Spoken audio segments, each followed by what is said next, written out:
I'm Christian Williams, Global Transformation Coach, and in today's video I'm going to explain to you a few different training styles and why you should use these styles of training depending on where you are on your path.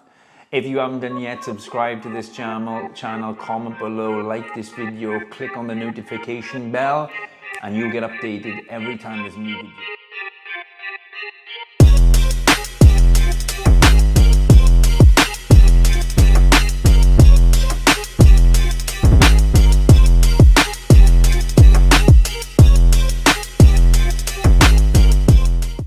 Alright, so let's get into it. Training styles. One of the questions I get from many people who come our way, and everybody reaches out to us on our social media platforms asking questions, wanting advice, and as always, sharing is caring. Knowledge kept to oneself is useless until it's used and passed on as wisdom.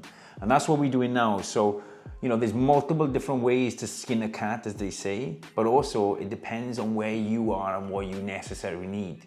So what I'm going to talk about is I'm going to talk about a few different training styles that I would suggest for different types of clients that come to us for coaching and to achieve their transformation goal. And I'm going to start right from the beginning of what I would suggest to do for a beginner. So if you are a beginner, if you want to get into the program, if you want to get into working out, I'm going to give you some suggestions on the training style to follow. So for somebody who has no experience with using resisted training, and we all know that weight training is not only beneficial for the way you look, but the longevity is going to help the osteoblast, it's going to improve the bone density, it's going to increase the metabolism, it's going to help all the body's natural hormones function optimally. So you obviously get the best out of everything, the way you think, the way you feel, the way you perform, the way you look, of course, which is very important to us all. But if somebody doesn't have a lot of experience with training, I'm not going to overwhelm them with many different exercises because that's just, setting someone up for failure. What I would do, I would probably put them on a upper body, lower body split. And what I mean by that is I would have them one day training all the muscles associated with the upper body, like chest, like shoulders, like biceps or triceps, and like back. And I would probably give them 2 exercises for each body part. 2 for chest, 2 for shoulders, 2 for arms, and 2 for back. So it's 8 movements in total. The rep range I would give them would be between 12 and 15, or even 15 and 20. And the reason why I would give them a higher rep range is because I know that the weight they're going to use to achieve that rep range is going to be light. Because I know that the form is going to need work, okay? So I don't want them risking injury by using too much weight trying to achieve, say, a set of 6 or 8 repetitions. So I would have them doing this for maybe like 2 to 3 sets per exercise.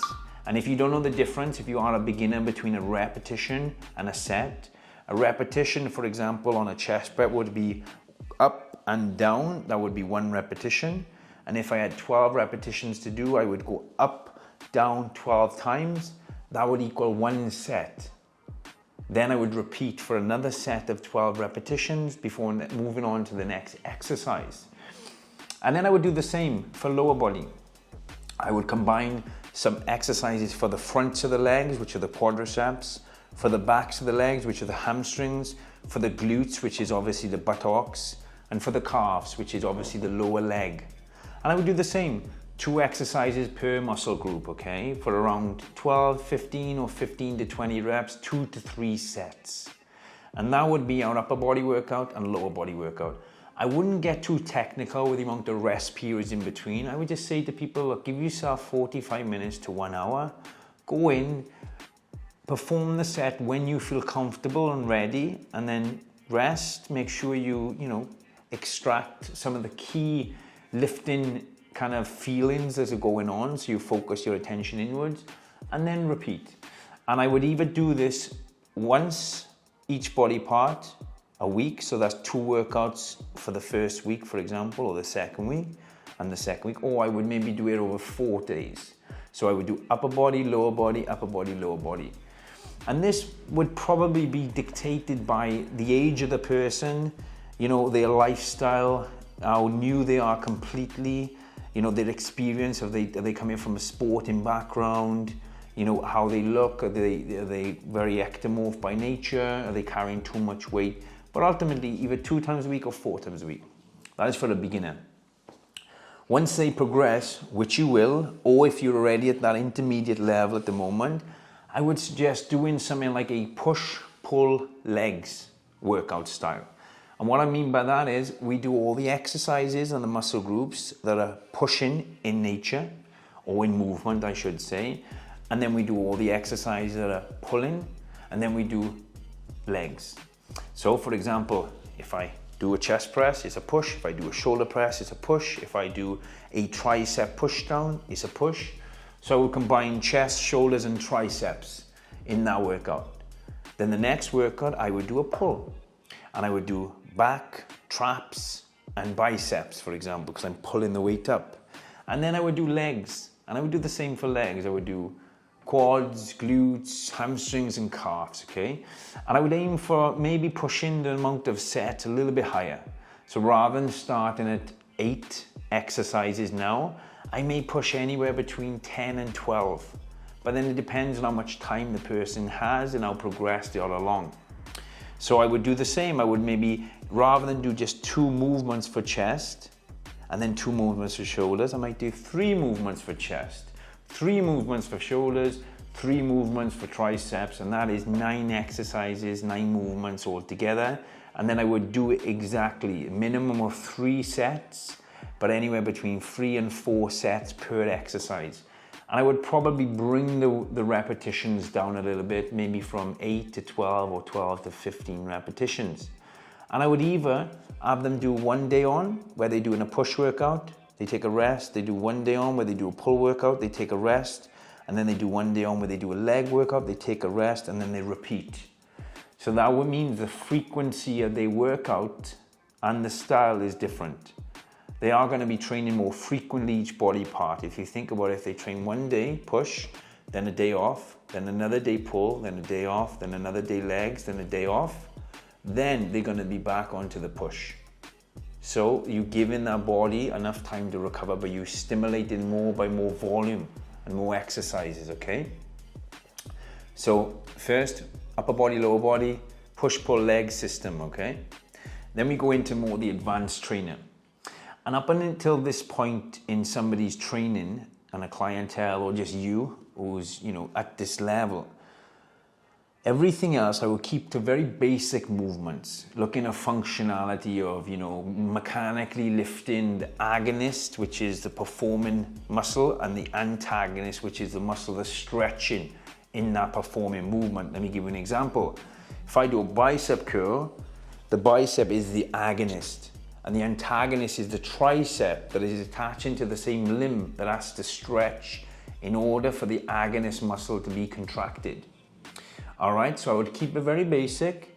If somebody has any injuries or so forth, I would alternate their plan. Obviously, that's more suitable for their condition, their level, their functionality, and the environment they're in. But for the advanced, I would be looking at very specific details. I would be looking at limbs, I would be looking at symmetry, I would be looking at different proportion of muscle, where are the strengths, where are the weaknesses, and the reason being is because this person has already built that foundation, and probably along the way, muscles responded quicker than others, so some areas would have been very dominant and some would have been left behind. So structuring a plan for an advanced lifter, I would always be looking at everything, looking at the functionality, looking at the posture, looking at the muscle imbalances and so forth, then designing the plan. And then I would pretty much put them on more of a bro split plan. And what I mean by like a bro split plan is I would get them training that body part a little bit more intensely, okay, but less frequently. So for example, rather than me do a push where I'd be doing chest, shoulders, and triceps, now I would be doing maybe chest and maybe triceps. Then I may be doing back and traps. Then I may be doing shoulders and biceps. Then I may be doing legs, but quadriceps and calves. Then I might be doing down between which is the most prioritized muscle group they need to train, and I would put that first. And I would make sure any other muscles that get largely stimulated in this exercise will not get affected by the next day. And let me give you an example. Whenever I do a pushing movement, I know my shoulders are coming into the movement. I know my triceps are coming into the movement. So I wouldn't train chest today or recommend training chest today and then shoulders tomorrow, because my shoulders are going to be fatigued from assisting in my chest lifts. So I would put maybe like an antagonist muscle, like back. Then I would bring in shoulders the next day, okay? And I would do the same. I would go from anywhere between 8 and 12 exercises, 3 to 4 sets, but I would probably add in, the rep range could vary between 8 and 15 depending on the muscle group. And this is where I get specific with the muscle group, because every muscle has a different role. So for example, the quadriceps have a lot of slow twitch fibers because you're walking around on these muscles all day long. So in order to stimulate these fibers, it's always best to push the repetitions high. Whereas things like glutes and hamstrings are very explosive muscles fibers, so you need lower reps for these. If you're a beginner or even an intermediate, we may not need to pay this level of attention to the detail. But for an advanced lifter, we'd really look in all the precursors for hypertrophy, okay? Including the tempo, how we squeeze, how we contract. But like I said, what I would be doing is I would also be adding some advanced techniques into their workouts. So it might be 3 to 4 working sets, but after the 4th or the 3rd set, I may be adding a drop set. I may be having a rest pause. I may be putting some supersets in there. And again, if you're not an advanced lifter, you might not know where these exercises are. And that's fine, because you don't need to know yet, because you haven't reached this point in your advanced training. All right, I might be putting some forced reps. I might be putting some giant sets. It doesn't really matter, but I would be trying to stimulate the muscle more, because what I will say is, in the earlier stages of lifting weights, you will always get better results because you're doing a lot more than you did. And as you continue on your journey, your body adapts. And that's the reason how you get development, because it's adapting to the stimulus that you put on it. So in order to create the same adaptation, we need to stress the muscle more, because it's already used to training 3 to 4 times a week. It's already used to lifting the 20k dumbbells. Up until that point, it wasn't used to none of that, so you got good results.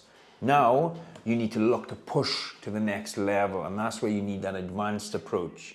And that's where, if you're watching this video and you come into that stage where you're hitting that kind of plateau, where you're not seeing the progression in the gym, with the weights going up, you're not seeing the progression, the physique changing, or even if you're trying to lose weight and you hit that stagnated position where the weights stop, maybe you need to reach out to somebody like me that can help structure the program in place for you and help design the plan for you and the nutrition, and can monitor that for you and hold you accountable every week through our weekly check-ins, because that's what we do with hundreds of our clients all over the world.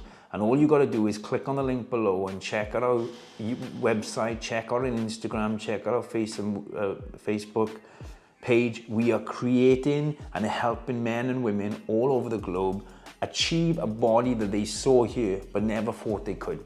And that could be you, okay? So I hope this video was very helpful. I hope you gained a lot from it.